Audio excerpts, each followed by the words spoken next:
c'est Faustine Pellegrini, joueuse actuellement à Kick-Off C5 en Italie, donc du côté de Milan. Ça fait 8 ans précisément que je fais du futsal et j'ai commencé après au départ par le foot. Donc je jouais au FC Nantes dans les équipes jeunes et j'ai commencé en parallèle le futsal pour m'améliorer sur différents aspects. Et en fait le futsal c'est très vite devenu une passion où vraiment je prenais énormément de plaisir et beaucoup plus qu'au foot. Et donc à 18 ans j'ai fait le choix d'arrêter le foot. Mais finalement c'était un risque parce que je savais qu'il n'y avait rien au niveau national, que ça allait arriver mais que ça n'arrivait pas encore. Donc je m'entraînais avec les garçons, les filles, la A, la B pour essayer d'avoir une semaine d'entraînement type. Mais finalement c'était un pari de me dire bah là Faustine aujourd'hui tu arrêtes le foot, tu te spécialises en futsal pour plus tard. Mais j'avais pas encore de visibilité sur l'avenir et aujourd'hui finalement ça paye et c'est génial. Mais c'est vraiment par passion pure ou enfin vraiment le futsal me fait vibrer je pense.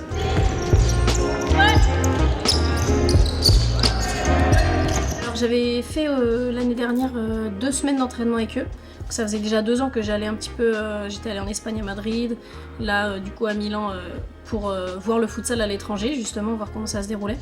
Et ça s'est bien passé les semaines d'entraînement là où ils m'ont fait une offre en fin de saison dernière. Ça s'est bien déroulé, ça m'a convaincue tout de suite parce que l'offre était super, je peux en vivre aujourd'hui. Ça me permettait aussi de finir mes études cette année où en parallèle je vais au lycée français pour faire mon stage et finir mes études. Donc il y avait vraiment tout qui était bien pour que je puisse à la fois finir mes études, vivre du futsal et vivre une expérience en Serie A. Ça représente beaucoup. Aujourd'hui, je suis devenue une ambassadrice du futsal français et c'est quelque chose de chouette parce que à la fois c'est réellement une passion, mais si aujourd'hui je peux en inspirer d'autres, c'est vraiment super. C'est vrai que c'est une grosse opportunité qui a pu s'offrir à moi. Je sais pas si la chance ça existe, mais en tout cas de pouvoir m'exprimer aujourd'hui en Serie A dans le 2e meilleur championnat d'Europe et où on fait de très bons résultats, où on était première jusqu'à la trêve hivernale. Ouais, c'est une grande opportunité en tout cas. Ça s'est bien passé dans la mesure où du coup je connaissais la moitié de l'équipe et notamment le coach, ce qui fait que je sortais de ma zone de confort, mais je savais où j'allais. Et l'apprentissage de la langue, je suis arrivée, je n'avais jamais étudié l'italien, donc j'ai appris sur le tas, ça m'a demandé beaucoup d'efforts, parce que les Italiens parlent pas français, parlent pas énormément anglais, donc dès le départ j'ai dû m'adapter. Et puis à la fois ça va super vite en fait, quand on est plongé dedans et qu'on doit s'exprimer, finalement on trouve les petites tactiques pour apprendre. Et donc là aujourd'hui j'ai plus de soucis pour m'exprimer, ni même parler, etc. Et c'est super. C'est très important pour l'intégration, je pense. Nous, on s'entraîne du coup tous les jours de 15h à 17h en journée pour les séances terrain. Et on a 2 séances muscu la semaine. On mange ensemble le midi et le soir, donc tout est pris en charge. Et les déplacements qu'on fait en journée, des fois ça nous arrive de partir la veille, mais voilà un peu, ça fait tout se passe en journée en tout cas, et comme un travail finalement. Il y a beaucoup de joueuses de différentes nationalités. Donc même si toutes les Italiennes qu'on va rencontrer demain, elles jouent toutes dans le championnat italien, il y a aussi beaucoup de Brésiliennes. Et là, de plus en plus, finalement, aujourd'hui, première française, il y a des polonaises, des finlandaises, des filles de Croatie, ce qui fait qu'il y a finalement les meilleures joueuses de différentes nations qui jouent dans ce championnat. Et c'est un championnat qui, finalement, où ils ont de quoi aussi les moyens pour recruter. Donc, ce qui fait qu'il y a du niveau et c'est compétitif. Ce matin, dans un premier temps, offensif pour nous, et puis dans un deuxième temps, sur comment défendre sur un 4-0, puisque l'Italie, ça varie ses lancements de jeu. Comme tu le sais, et comme sans doute certains d'entre vous, vu qu'elles se sont renseignées activement sur l'Italie, ils savent déjà. Donc, comment défendre face à un 4-0 quand ça repart? Je pense que du coup, je suis la seule joueuse à déjà avoir joué contre toutes les filles qui seront là demain. Mais je pense que c'est une bonne chose. Je peux déjà donner des conseils aux filles, dire un peu comment sont les filles d'Italie. Et à la fois, ça va être vraiment une rencontre intéressante parce que c'est vraiment une très très bonne équipe et je pense qu'on a beaucoup à apprendre d'elles. Nous déjà on part d'une feuille totalement blanche dans le futsal français dans la mesure où ils ont créé la sélection avant même qu'on ait de championnat national.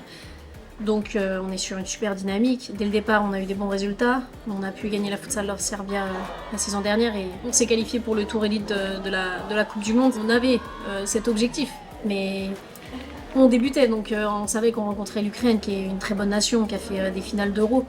Donc on savait que ça allait être compliqué et là justement de se qualifier pour ce tour élite, c'est que là on est plus très loin finalement de la première Coupe du Monde et on travaille bien, on est vraiment un groupe soudé avec des filles qui ont envie de travailler, envie d'apprendre et je pense que c'est ça qui fait notre force aujourd'hui en équipe de France.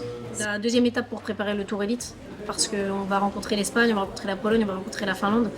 Donc c'est de continuer à se préparer et d'aller aussi taper à la porte des meilleures nations européennes pour voir où est-ce qu'on se situe, qu'est-ce qu'on vaut Et donc voilà les principaux objectifs. Travailler après en club, ce serait de continuer de gagner en temps de jeu, parce que effectivement j'arrive.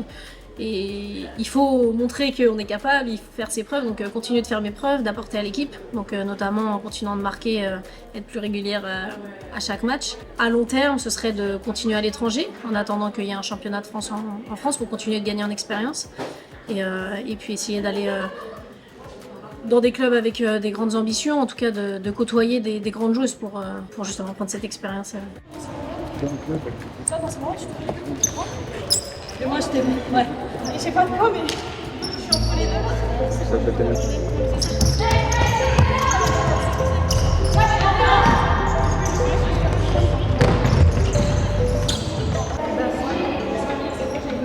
Alors moi l'objectif aujourd'hui je suis jeune, de vivre l'expérience vraiment à l'étranger tant que j'ai pas de contraintes, etc. De prendre l'expérience pour ensuite forcément revenir en France un jour et pouvoir apporter à ce championnat français. Et je pense que le championnat français n'est pas encore là, mais quand il sera là, il va très vite devenir compétitif parce que quand la fédération met des choses en place, c'est toujours de bonne qualité. Donc j'ai vraiment hâte de ce championnat de France pour continuer que le futsal évolue et que toutes les filles puissent évoluer à niveau national finalement le week-end, parce que c'est ça qui nous fera aussi grandir en sélection. Tenter, et vraiment il y a énormément de belles choses à vivre dans le futsal et c'est un sport à part entière et c'est je pense la chose que je peux dire là-dessus.